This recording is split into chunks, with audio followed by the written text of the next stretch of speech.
সরকার যে ইতিহাস রচনা করেছে আর যে ইতিহাস আমাদের স্কুল কলেজ ইউনিভার্সিটিতে পড়ানো হয়, মিথ্যা ইতিহাস পড়ানো হয়, মুসলমানদের বদনাম করা হয়, তাদেরকে ছোট করে দেখানো হয়েছে। তাই সত্য ইতিহাস, চেপে রাখা ইতিহাস, সেই ইতিহাস কিছু আমি তুলে ধরতে চাই। আমাদের প্রজন্ম তারা জানবে, তারা বুঝবে যে ভারতবর্ষের মাটিতে আমাদের ত্যাগ আর কোরবানি কি আছে, আর স্বাধীনতার সর্বপ্রথম আলো কে জ্বালিয়েছিল, পথ কে দেখিয়েছিল, আমরা সকলেই উপলব্ধি করতে পারবো। सारे जहां से अच्छा हिंदुस्तान हमारा हमारा। আলহামদুলিল্লাহ আলহামদুলিল্লাহ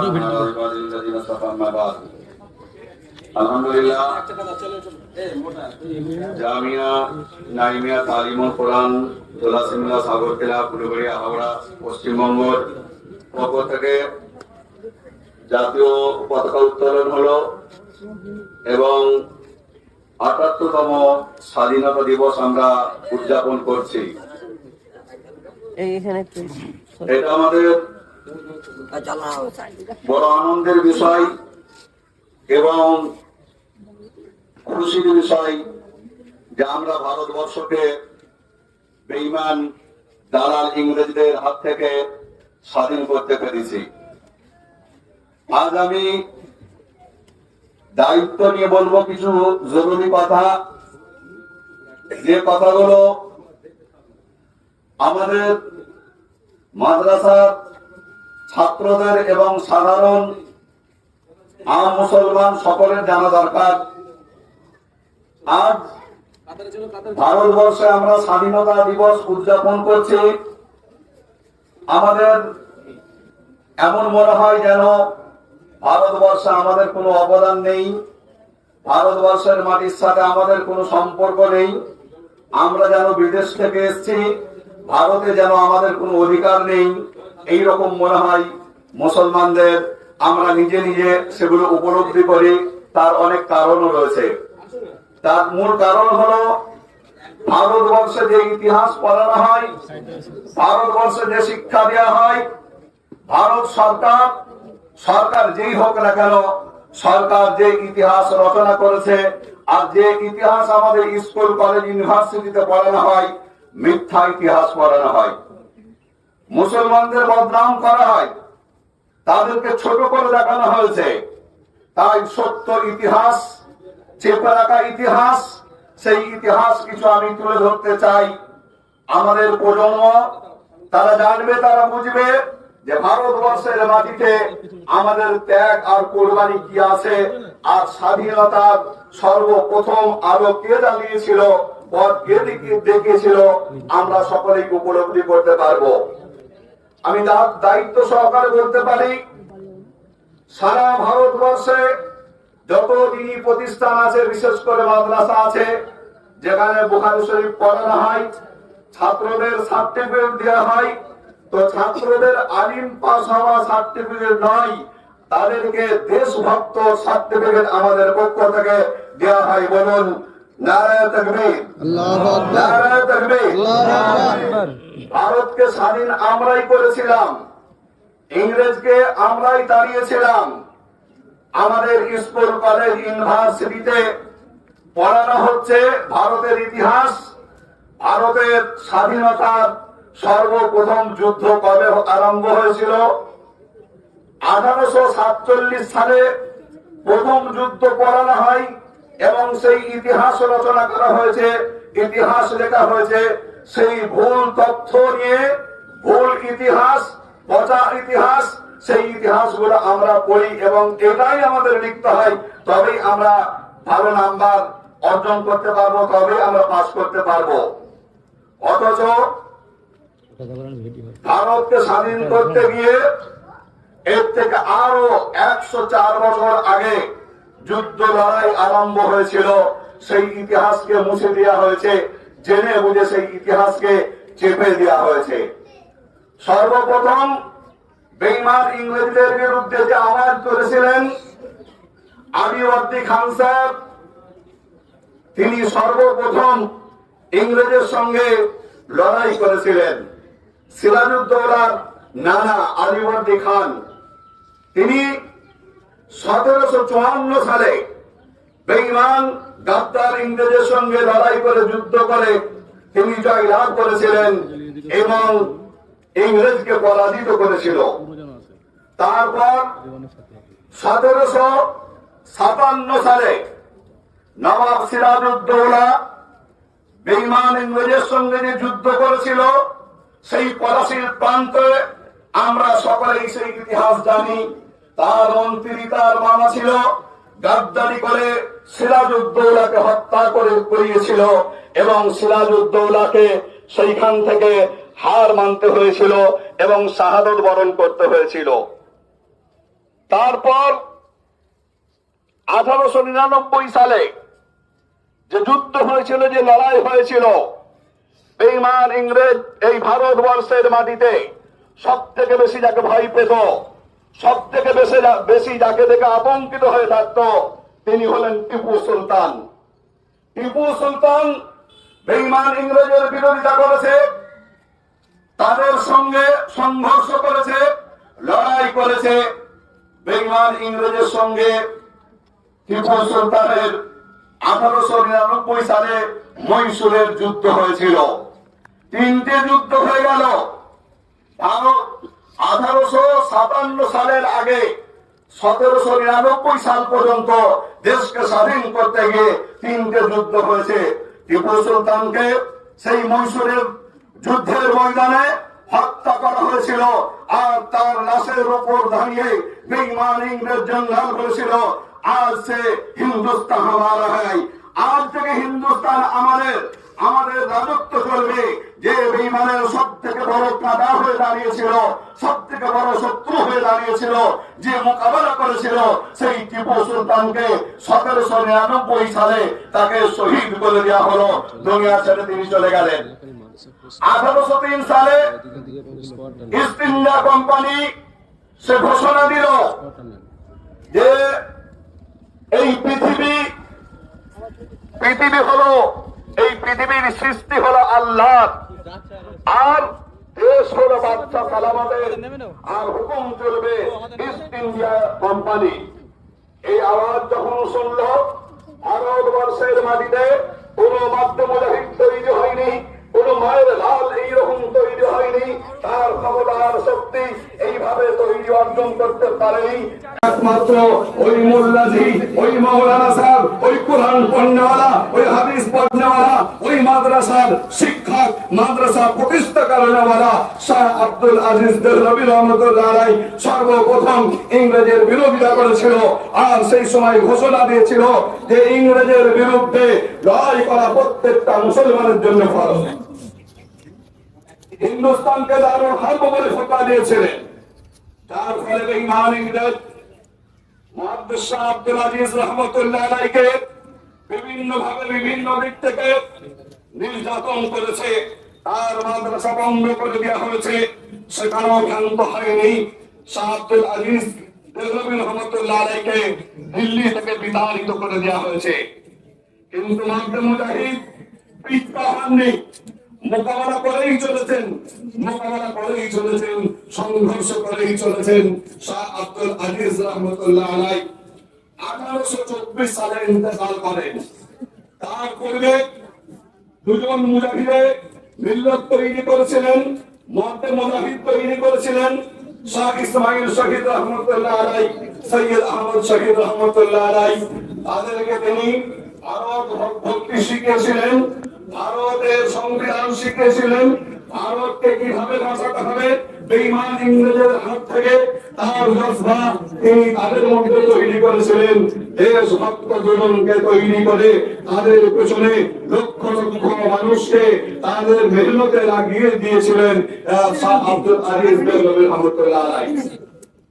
ইসমাইল শহীদ রহমতুল্লাহ আলাইহি, সৈয়দ আহমদ শহীদ রহমতুল্লাহ আলাইহি ভারতবর্ষের বিভিন্ন শহরে নগরে, পল্লীতে, প্রত্যন্ত গ্রামে এলাকায় নদী পানি দিয়ে বিভিন্ন জায়গায় বিভিন্ন ভাবে যেখানে যাওয়া সম্ভব হয়েছে সেখানে গিয়ে তারা ইংরেজদের বিরুদ্ধে মানুষকে বুঝানো শুরু করেছে এবং সেই সময় হিন্দু মুসলমান শিখ ইসাই সকলকে ঐক্যবদ্ধ করার তারা চেষ্টা করেছে। 1831 সালে নিচে কত শাহ রহমতুল্লাহ তৈরি করা দুই তার সাথী এবং সঙ্গী যোদ্ধা 1831 সালে তাদের যুদ্ধ হয় বেঈমান ইংরেজের সঙ্গে।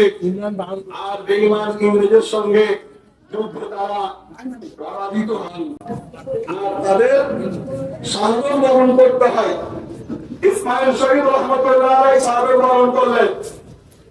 সৈয়দ আহমদ শহীদ রহমতুল্লাহ আলাইহি তিনিও শাহাদত বরণ করলেন। তারপর এতদিন কেটে গেল। এটা ছিল স্বাধীনতার বিরুদ্ধে, স্বাধীনতা আনার জন্য স্বাধীনতার যে যুদ্ধ লড়াই ছিল এবং যুদ্ধ ছিল। কিন্তু বড় দুঃখ আফসোসের বিষয়, ভারতবর্ষের যে ইতিহাস লেখা হয়েছে এই যুদ্ধগুলোকে বাদ দিয়ে দেওয়া হয়েছে। তার আগে অনেক ছোট ছোট যুদ্ধ হয়েছে, অনেক বড় বড় নবাবের সাথে যুদ্ধ হয়েছে, অনেক বড় বড় রাজা প্রজাদের সঙ্গে যুদ্ধ হয়েছে। সেই যুদ্ধগুলোকে একত্রিত করা হয়নি, সেগুলোকে দেখানো হয়নি। ইসমাইল শহীদ রহমতুল্লাহ আলাইহি তিনি একজন সেই যুগের নবাব ছিলেন। মিরপুরের সেই নবাবের কাছে তিনি যখন পৌঁছালেন, গাজীপুরের নবাব সে সেই যুগে ইসমাইল শহীদ রহমতুল্লাহ আলাইহিকে 1 লক্ষ রুপির কয়েন দিয়েছিলেন। আর উপহার স্বরূপ, যোদ্ধা স্বরূপ তার কলিজার টুকরো সন্তানকে তিনি দিয়ে বলেছিলেন, এই ভারতবর্ষের মাটি থেকে বেঈমানদেরকে উদ্ধার করার জন্য, দেশকে বেঈমানদের হাত থেকে বাঁচানোর জন্য আমি 1 লক্ষ রুপির এই কয়েন দিলাম। আর তার সাথে সাথে আমার জন্ম দেওয়া আমার কলিজার টুকরো সন্তান, আমার আওলাদ, আমার সন্তানকে আমি দিলাম। ইব্রাহিম আলাইহিস সালাতু ওয়াস সালাম দিনকে হেফাজত করার জন্য যেমন তার কলিজার টুকরো তার বেলায় ছুরি চালাতে কুণ্ঠাবোধ করেনি, আমিও দেখতে চাই এই ভারতবর্ষের মানুষের নিরাপত্তার জন্য আর বেঈমান ইংরেজের থেকে তাদেরকে আজাদ করার জন্য আমি আমার সন্তানের বেলায় ছুরি চালাতে দেখতে চাই। সুবহানাল্লাহ।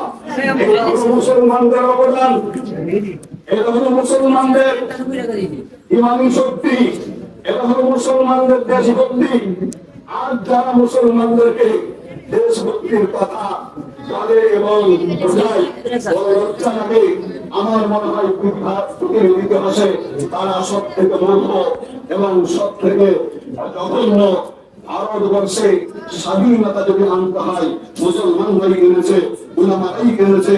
তাই ডক্টর শান্তিময় রায় কলকাতা কলকাতা ইউনিভার্সিটির প্রফেসর, তিনি লিখেছেন, মুসলমানদের যদি অবদান ভারত স্বাধীনতায় না থাকতো আর ভারত স্বাধীন হতে আর 100 বছর সময় লাগতো। তার মানে আজও ভারত স্বাধীন হচ্ছে না। সেটা নিখুঁত ভাবে যদি বিচার করা যায়, নিখুঁত ভাবে বিচার করলে 1754 সালে সর্বপ্রথম আলিবর্দী খান তিনি জিহাদ করেছিলেন ইংরেজদের বিরুদ্ধে। আর সর্বপ্রথম স্বাধীনতার যুদ্ধে, যেটা প্রথম যুদ্ধ ভারতবর্ষের ইতিহাসে দেখানো হচ্ছে, সেটা হলো 1847 সাল। তার মানে 104 বছর। 104 বছর আগে কোন হিন্দু সাথ দিয়েছিল না, কোন শিখ সাথ দিয়েছিল না, কোন ইসাই সাথ দিয়েছিল না। তাদের মাথার মধ্যেই আসেনি, তাদের চিন্তাধারার মধ্যে আসেনি। চিন্তাধারা হয়েছিল তাদের ওই মাওলানা সাহেব মোল্লাজি, কোরআন পড়ানোওয়ালা, হাদিস পড়ানোওয়ালা, মাদ্রাসা প্রতিষ্ঠা করানোওয়ালা, মাদ্রাসার শাইখুল হাদিস সর্বপ্রথম ইংরেজের বিরুদ্ধে তিনি আওয়াজ তুলেছিলেন। আর ভারতবর্ষের মাটিতে মুসলমানদের ঠাঁই নয়, মুসলমানদের হক আর অধিকার নাই যারা বলে, তাদের দেশের ইতিহাস জানা দরকার। এই ভারতবর্ষের মাটিতে আমরা আন্দোলন করে, আমরা শাহাদত বরণ করে, আমরা হাসি মুখে ফাঁসির মঞ্চে গলা দিয়ে গলা কাটিয়ে ভারতকে আমরা ইংরেজের হাত থেকে স্বাধীন করেছি। ইংরেজকে 7 সমুদ্রের তার অনুযায়ী আমরা পার করে চলেছি। আমরা ইংরেজের সঙ্গে লড়াই করে আমরা জিতেছি। অতএব এই ভারতবর্ষের মাটিতে সব থেকে বেশি জনতা থাকতে হয় ওলামায়ে হিন্দের আছে, মুসলমানদের আছে। নারায়ে তাকবীর, নারায়ে তাকবীর। আর কেউ যদি বলে, কেউ যদি আমাদের বলে আরে ভারত ছাড়ো, আরে কোরআন ছাড়ো, আমরা তাদেরকে ছেড়ে দেব। ভারতবর্ষের মাটি আমাদেরকে কেউ ছাড়াতে পারবে না। আমরা এখানেই জন্ম নিয়েছি, এখানেই আমরা মৃত্যুবরণ করবো। আর এই হাজার হাজার মাদ্রাসা তৈরি হয়েছে, সমস্ত মাদ্রাসাকে শহীদ করে দেওয়া হয়েছিল। ওরা আমাদের লাশগুলো লাল কেল্লা থেকে দিল্লি জামে মসজিদ পর্যন্ত একটা গাছের ডাল ফাঁকা ছিল না যাতে ওলামাদের লাশকে ঝুলানো হয়নি। তার বদলে আল্লাহ তাআলা অসংখ্য মাদ্রাসা, হাজার হাজার মাদ্রাসা এই ভারতবর্ষের মাটিতে তৈরি করে দিয়েছে। বর্তমান সময়ে যারা ভারতকে হিন্দু রাষ্ট্র করার স্বপ্ন দেখছে তাদেরকে আমি সাবধান এবং সতর্ক করে দিতে চাই। বন্ধু, দেশের ইতিহাস শুধু নয়, সারা পৃথিবীর ইতিহাস পড়া দরকার আছে, বোঝা দরকার আছে। তোমরা কতজন আছো? আমরা তো হিন্দু মুসলমান ঐক্যবদ্ধ বজায় রাখতে চাই, আমরা ভেদাভেদ চাই না। আমরা একই বাজারে বাজার করি, একই স্কুলে পড়াশোনা করি, একই হসপিটালে আমরা চিকিৎসা করি, একই বাসের একই ট্রেনের আমরা যাত্রী, একই সেলুন দোকানে আমরা চুল কাটি, একই বাজারে আমরা বাজার করি। আমরা ভেদাভেদ করি না, তোমরা ভেদাভেদ করতে চাচ্ছ। সারা পৃথিবীতে 200 কোটি মুসলমান আছে, সারা পৃথিবীতে 200 কোটি মুসলমান বসবাস করে, যেখানে হিন্দু সারা পৃথিবী জুড়ে 116 কোটি বসবাস করে। 200 কোটি মুসলমানকে তোমরা তাড়িয়ে দেবে, তাদেরকে তাদের অধিকার থেকে বঞ্চিত করবে, বন্ধ পারবে না।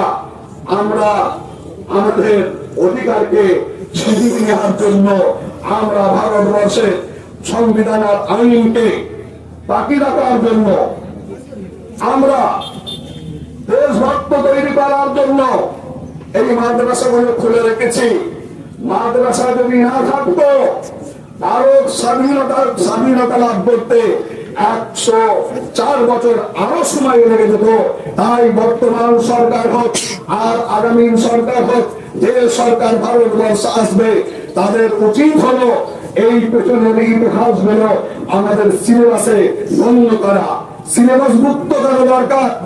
আমাদের সিলেবাসে সেইগুলো না রেখে মিথ্যা পচা ইতিহাস আমাদেরকে পড়ানো হচ্ছে আর মুসলমানদেরকে ছোট করে খাটো করে দেখানো হচ্ছে। ওই যুগের মুসলমান তাদের যেমন ইমানি জজবা ছিল, দেশের ভক্তি আর ভালোবাসা ছিল, আজ আমাদেরও দেশের ভক্তি আর ভালোবাসা আছে। তাই আমরা এই দেশের আইনকে, এই দেশের সংবিধানকে আমরা অক্ষুণ্ণ রাখতে চাই। আমাদের দেশকে আমরা স্বেচ্ছাচারের হাতে আমরা তুলে দিতে চাই না। দেশের আইনকে যে অক্ষুণ্ণ রাখবে না, দেশের মর্যাদাকে যে অপমান করবে, দেশের সংবিধানের গাদ্দারি করবে, তার সাথে আমাদের যুদ্ধ ঘোষণা থাকবে। আমরা আমাদের প্রাণের থেকে আমাদের দেশকে বেশি ভক্তি করি, বেশি ভালোবাসি। তাই আমাদের পূর্বপুরুষ তাদের কুরবানি দেওয়া, তাদের সাধন বরণ করা, তাদের বলিদান করা সহজ এবং সরল হয়ে গেছে। আজ আমি আমাদের ছাত্র ভাইদেরকে বলবো, মুসলিম সমাজের মানুষকে বলবো যে আমরা এইরকম একটা দুটো নয়, হাজার হাজার মাদ্রাসা আমরা প্রতিষ্ঠা করব আর হাজার হাজার সেখান থেকে দেশভক্ত তৈরি করব। আর দেশের হয়ে তারা লড়বে, দেশকে বাঁচানোর জন্য লড়বে, দেশের সংবিধানকে অক্ষুণ্ণ রাখার জন্য তারা লড়বে। দেশকে আমরা অক্ষুণ্ণ রাখবো, দেশকে আমরা অক্ষুণ্ণ রাখবো। আল্লাহ তাআলা আমাদের দেশকে বেঈমানদের হাত থেকে, জালিমদের হাত থেকে, অত্যাচারীদের হাত থেকে আল্লাহ নিরাপত্তা দান করুন। আল্লাহুম্মা আমিন। ওয়া আখিরু দাওয়ানা আলহামদুলিল্লাহি রাব্বিল আলামিন।